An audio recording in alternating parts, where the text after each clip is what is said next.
Sir, ನಮ್ಮ ಬೆಂಗಳೂರು ನಗರ ಜಿಲ್ಲೆ KR Puram ಹೋಬಳಿ ಸಾದ್ರಮಂಗಲ ಗ್ರಾಮ ಸರ್ವೆ ನಂಬರ್ 21/1 ಇಲ್ಲಿ 4 ಎಕರೆ 18 ಗುಂಟೆ ಜಮೀನು. ಬುರ್ರೋಡ ಅನ್ನೋರಿಗೆ ILR ಪ್ರಿಮಿನರು ಮತ್ತು ಬೇರೆ ಎಲ್ಲ ದಾಖಲೆಗಳಲ್ಲಿ ಅಂದರೆ ಹಿಡುವಳ್ಳಿ ಲ್ಯಾಂಡ್ ಇದು. ಎಲ್ಲ ದಾಖಲೆಗಳಲ್ಲಿನೂ ಸುಮಾರು 4 ಎಕರೆ ವೆಂಕಬಿನ್ನು ಬುರ್ರೋಡ ಇವ್ರಿಗೆ 4 ಎಕರೆ ಜಮೀನು ಸರ್ಕಾರದಿಂದ ಅಲ್ಲ, ಮತ್ತು ಇವರು ILR ಪ್ರೀಮಿಯರು ಎಲ್ಲ ಸರ್ಕಾರಕ್ಕೆ ಆಗಲೇ ಆ ಕಾಲದಲ್ಲೇ ಟ್ಯಾಕ್ಸ್ ಎಲ್ಲ ಕಟ್ಕೊಂಡು ಈ ಜಾಗದಲ್ಲಿ ಇರ್ತಾರೆ. ಇಲ್ಲಿ ಕೆಲವ್ರು ಏನು ಮಾಡ್ತಾರೆ, ಈ ಜಾಗನ ಆ ಟೈಮಲ್ಲೇ ಕೆಲವರು ಭೂಗಳರು ಏನು ಮಾಡ್ತಾರೆ, ಏನಾದರೂ ಮಾಡಿ ಈ ಜಾಗನ ಕಬಳಿಕೆ ಮಾಡ್ಕೊಬೇಕು ಅಂತೇಳ್ಬಿಟ್ಟು ಇವ್ರು ಯಾರು ಮಾರ್ದಿರ ಇದ್ರು ಈ ಜಾಗ ಹರಾಜಾಗೈತೆ.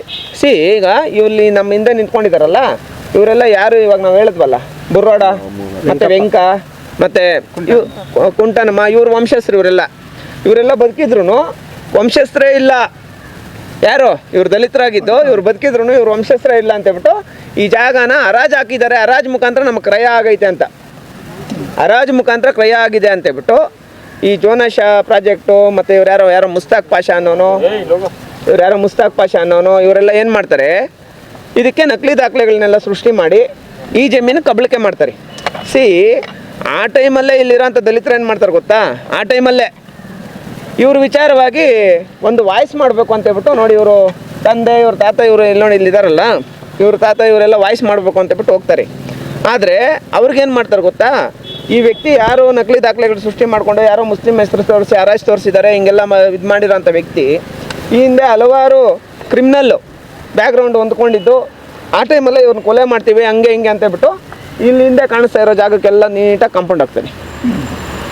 4 ಎಕರೆ 18 ಗುಂಟೆಯಲ್ಲಿ ಕೇವಲ ಒಂದು 37 ಗುಂಟೆ ನೋಡಿ, ಇವಾಗ ಪ್ರೆಸೆಂಟ್ ಇವರು 37 ಗುಂಟೆಲಿ ಪೊಸಿಷನಲ್ಲಿದ್ದಾರೆ, ಇವರೇ ಪೊಸಿಷನಲ್ಲಿರೋದು.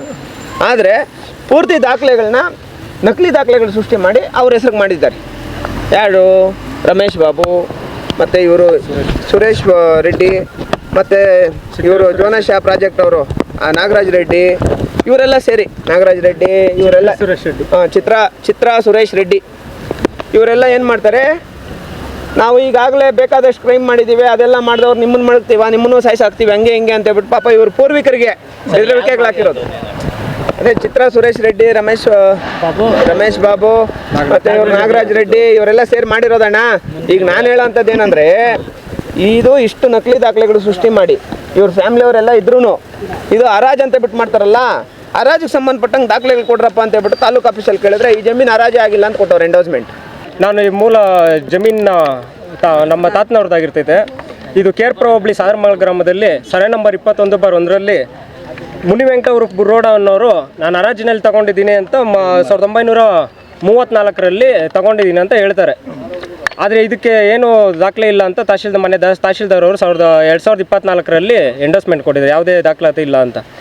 ಇದಾದ ನಂತರ ನಾವೆಲ್ಲ ದಾಖಲಾತಿಗಳನ್ನೆಲ್ಲ ಸರ್ಚ್ ಮಾಡಿದಾಗ ILR ಪ್ರಿಲಿಮಿನರಿ ಮೂಲ ಸರ್ವೆ ಸ್ಕೆಚ್ಗಳು ಇದರಲ್ಲೆಲ್ಲ ನಮ್ಮ ತಾತನವರಾದ ವೆಂಕಬಿನ್ ಕುಂಟನಮ್ಮರವರ ಹೆಸರಲ್ಲಿ ಈಗಲೂ ಸಹ ಇದೆ. ಈಗ 4 ಎಕರೆ 19 ಗುಂಟೆ MRP 500 MPR 596/5051 ಪ್ರಕಾರ ಅಳತೆ ಮಾಡಿ ಇಸ್ಸಾ ಅಂತೆ ಪೋಡಿ ಮಾಡಿರ್ತಾರೆ ಅಂತ ತಹಶೀಲ್ದಾರ್ ಅವರು 5051 ಎಂಟ್ರಿ ಮಾಡಿರ್ತಾರೆ. ಹಾಗೂ ವೆಂಕಬಿನ್ ಕುಂಟನಮ್ಮನಿಗೆ DSO ಅವರಂತೆ 125/1956-57 21/1 ಆದೇಶ ಆಗಿರ್ತಿದೆ. ಇದೆಲ್ಲ ಇದ್ರೂ ಮೂಲ ILR 20 ವರ್ಷದಿಂದ ಅಂದರೆ ನಮಗೆ 56-57 ಗ್ರ್ಯಾಂಟ್ ಆಗುತ್ತೆ. ಅದ್ರ ಹಿಂದೆ 20 ವರ್ಷದಲ್ಲಿ ನಾವು ಜಮೀನಲ್ಲಿದ್ರಿ ಅಂತ ಖಾತೆದಾರರಾಗಿ ಅನುಭವದಲ್ಲಿದ್ರಿ ಅಂತ ದಾಖಲಾತಿ ಇದೆ. ಹಾಗೆ ಇವರು ಟ್ಯಾಕ್ಸ್ ಕಂದಾಯ ಕಟ್ಟಿಲ್ಲ, ನಾವು ಹರಾಜಾಗ್ಲಿಕ್ಕಿದ್ದೀರಿ ಅಂತ ಹೇಳ್ತಾರೆ. ವೆಂಕಬಿನ್ ಕುಂಟನಮ್ಮ ಅನ್ನೋರು 4 ಎಕರೆ 19 ಗುಂಟೆಗೆ ₹6 4 ಆಣೆ ಕಂದಾಯ ಕಟ್ಟಿದ್ದೀನಿ ಅಂತ ILR ಪ್ರಿಲಿಮಿನರಿನಲ್ಲಿ ಎಂಟ್ರಿ ಇದೆ, ಅಸೆಸ್ಮೆಂಟ್ ಕಟ್ಟಿದ್ದೀನಿ ಅಂತಿದೆ. ಅದಾದ ನಂತರ 1966-67 ಕಾಲಂ 9 ಕಬ್ಜೆ ಅಥವಾ ಸ್ವಾಧೀನದಾರರ ಹೆಸರು ಅಂತ ಬರುತ್ತೆ. ಅದರಲ್ಲಿ ವೆಂಕಬಿನ್ ಕುಂಟನಮ್ಮ ಅಂತ ಇರುತ್ತೆ ನಮ್ಮ ತಾತನವರ ಹೆಸರು. ಅದನ್ನೇನು ಮಾಡ್ತಾರೆ ಅಂದರೆ ರೌಂಡ್ ಅಪ್ ಮಾಡಿ K ನಾರಾಯಣಪ್ಪ ಅನ್ನೋರಿಗೆ ಕ್ರಯದ ಮೂಲಕ ಬಂದಿದೆ ಅಂತ ಅಲ್ಲಿಂದ ಡೂಪ್ಲಿಕೇಟ್ ಡಾಕ್ಯುಮೆಂಟ್ ಕ್ರಿಯೇಟ್ ಮಾಡ್ತಾರೆ. ಅದರಿಂದ ನಮಗೂ K ನಾರಾಯಣಪ್ಪನಿಗೆ ಯಾವುದೇ ಸಂಬಂಧ ಇರಲ್ಲ. ಈಗ ಮೂಲ ದಾಖಲಾತಿಗಳನ್ನೆಲ್ಲ ಪರಿಶೀಲನೆ ಮಾಡಿ ಮಾನ್ಯ ಜಿಲ್ಲಾಧಿಕಾರಿಗಳು ನಮಗೆ ಆದೇಶ ಮಾಡಿಕೊಡ್ಬೇಕು ಅಂತ ಕೇಳ್ಕೊತೀವಿ. ಇದಕ್ಕೆ ನಾವು ಎಲ್ಲ ಭಯ ಬಿದ್ದು ಇಷ್ಟು ವರ್ಷದಿಂದ ನಾವು ಇಲ್ಲಿ ಬರದೇ ಇದ್ರಿ. ನಾವು ವಿಡಿಯೋಗಳನ್ನೆಲ್ಲ ನೋಡಿ ಸಂದೇಶ್ ಅಣ್ಣವ್ರು ಎಲ್ಲರಿಗೂ ನ್ಯಾಯ ಕೊಡಿಸ್ತಾ ಇದ್ರು ಅಂತೆಲ್ಲ ನೋಡಿ ಸಂದೇಶ್ ಅಣ್ಣವರು ನಮಗೆ ಈ ಸಲ ಹೆಲ್ಪ್ ಮಾಡ್ತಾರೆ, ನ್ಯಾಯ ಕೊಡಿಸ್ತಾರೆ ಅಂತ ನಮಗೆ ನಂಬಿಕೆಯಿಂದ ನಾವು ಈ ದಿನ ಸಂದೇಶ್ ಅಣ್ಣವ್ರನ್ನ ಜಾಗಕ್ಕೆ ಕರೆಸಿದ್ದೀವಿ.